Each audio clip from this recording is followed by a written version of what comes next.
멘트. 이 세상에 공짜는 없습니다. 노력하지 않고 가만히 누워서 시를 잘 쓰게 된다면 그것도 역시 공짜인 것입니다. 우리는 공짜는 바라지 말고 떳떳하게 노력이라는 값을 치르면서 시를 써봅시다. 말 한마디를 찾아나기 위해 꼬박 하루 동안 두 팔로 머리를 쌓고 가엾은 뇌수를 짜는 일도 마다하지 말아야 합니다. 안녕하십니까. 오늘 이 시간에는 시쓰기 순서에 대해서 살펴보겠습니다. 지난 시간에 시의 기본 구성에 대해서 설명을 해드렸는데, 이 시간에는 실제로 시를 쓰면서 설명을 해보고자 합니다. 여러분들에겐 실습이 되겠습니다. 자, 시가 쓰고 싶어서 책상에 앉아 있어도 막상 무엇부터 써야 할지 막막해지지요. 지금부터 제가 하는 대로 시 쓰는 순서를 차근차근 익혀봅시다. 먼저 무엇에 관한 시를 써야 될 것인가, 그 중심 생각인 주제부터 정해야 합니다. 주제란 시의 중심 소재를 말한다고 했죠. 주제는 물론 내가 가장 잘 아는 분야, 즉 평소에 가장 많이 생각해보는 분야를 다루어야 시가 쉽게 풀립니다.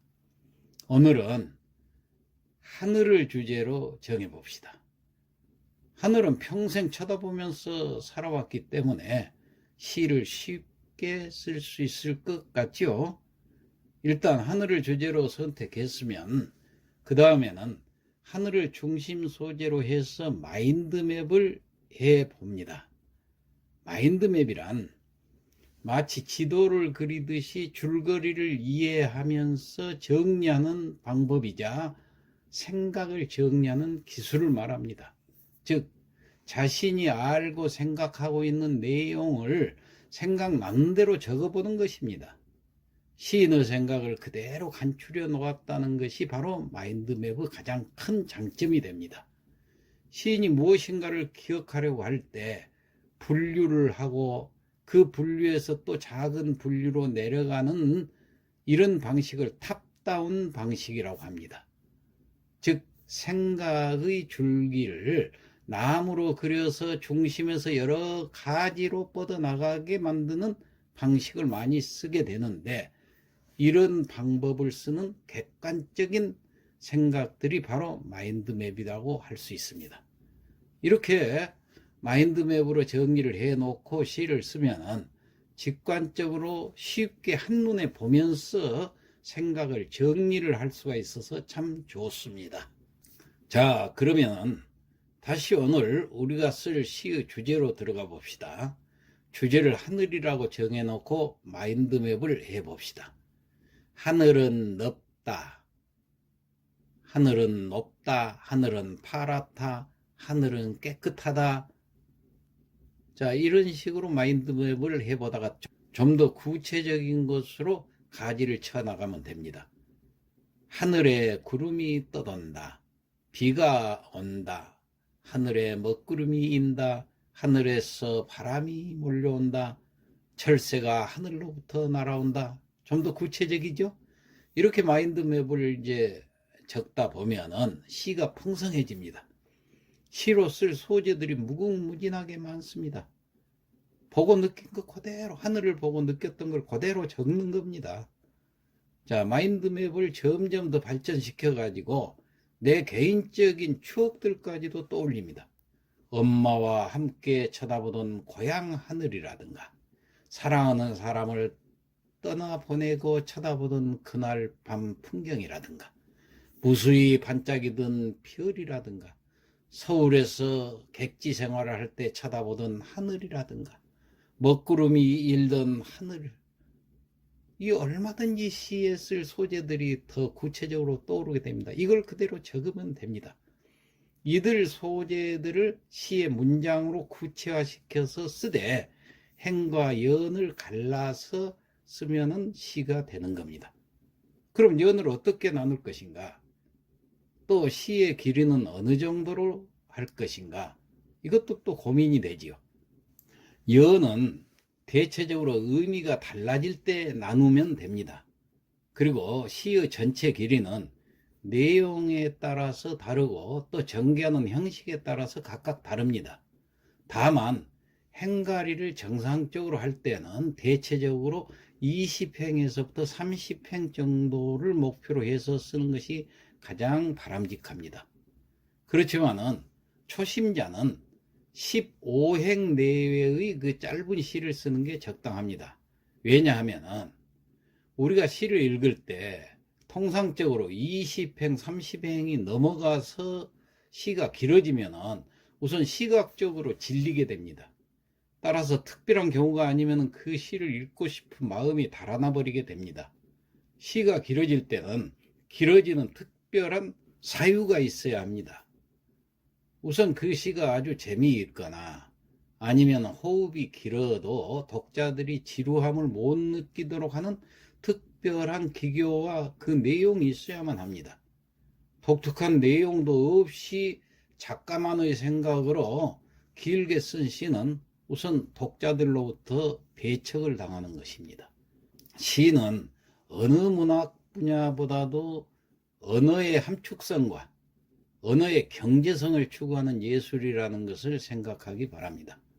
좋은 시라는 것은 적당한 길이의 음악성과 함축성을 겸비하고 선명한 이미지를 띄우면 아주 시가 좋은 시가 되는 것입니다. 따라서 상상은 끝없이 해도 좋지만은 이를 작품에 옮길 때는 다듬고 퇴고를 해가지고 너무 길지 않는 창작품을 내놓기를 바랍니다. 그럼 지금까지 말씀드렸던 시쓰기를 순서대로 요약을 한번 해보면은 1. 시의 중심 소재인 주제를 정한다. 2. 주제를 놓고 마인드맵을 한다. 3. 제목을 정한다. 4. 마인드맵에서 추출한 소재를 적는다. 5. 소재를 구체화시켜서 시의 문장으로 나열을 한다. 6. 나열한 문장들을 행과 연으로 구분을 한다. 7. 거듭 퇴고를 한다. 자, 이상과 같은 순서대로 습작을 하면 돼요. 자, 그러면 실제로 해볼까요? 첫째, 주제를 생각해 봅니다. 주제는 하늘로 정했습니다만 예를 들어서 여러 가지가 있죠. 주제라는 것은 하늘에 대한 거, 나무, 뭐 사랑, 어머니, 친구, 고향, 바다, 여행 등등 얼마든지 주제는 널려 있습니다. 우리는 여기서 아까 주제를 하늘로 정했죠. 자, 그 다음 하늘을 주제로 구체적인 마인드맵을 해봅니다. 하늘과 관계되는 것들입니다. 별, 태양, 달, 구름, 바람, 비, 눈, 비행기, 인공위성. 이 중에서 제목을 구름으로 정해봅시다. 자, 그러고 나서 그 다음 제목을 가지고 마인드맵을 또 계속 해봅니다.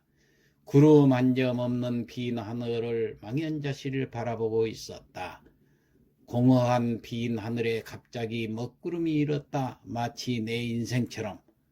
이렇게 마인드맵으로 상상을 하다가 갑자기 그냥 구름보다는 먹구름이라고 쓰는 게 더 좋겠다는 생각이 들어요. 그러면은 내 인생에 대한 것을 이 먹구름하고 서로 상관관계를 지어가지고 쓰면 좋은 시가 될 것 같지요.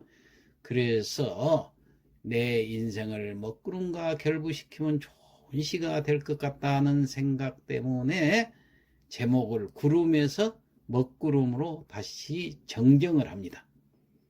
자, 그럼 제목을 먹구름으로 놓고 이제 마인드맵을 해보면 되겠죠.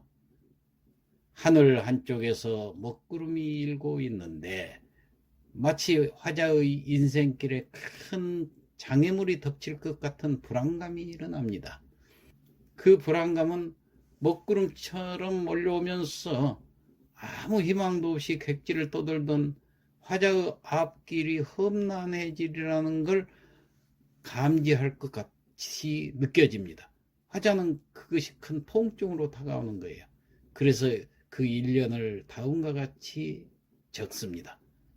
자, 제목은 먹구름이고 1년을 먼저 적어볼게요. 안다.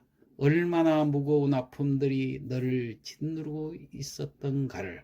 자, 이렇게 시구로 만들어서 적었습니다. 자, 그러고 나서 다시 화자는 먹구름이 되어 핀 하늘을 떠돕니다. 멍이 든 가슴 속에 터져나오는 울음을 가까스로 참습니다. 절망적인 상황에서 방황했던 그 옛날 고생했을 당시의 참담했던 기억을 떠올려 봅니다. 이를 먹구름에 빗대어서 다음과 같이 또 표현을 합니다. 안다.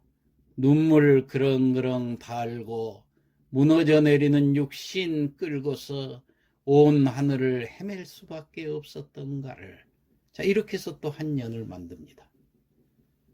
그러고 나서 또 다시 화자는 생각을 합니다. 아까 마인드맵 그려놨던 것을 보면서 생각을 다시 해봐요. 화자는 인생 밑바닥 생활을 하면서 뼛속까지 타들어가는 고통을 감내했던 시절이 생각납니다. 자신을 이처럼 비참하게 만든 주위 환경과 운명에 대해서 원망도 했었지요. 그래서 다음과 같이 적습니다. 안다. 내 뼈마디 속까지 까맣게 타버린 상처가 누구 때문인가를. 이렇게 한 연을 또 만들었습니다.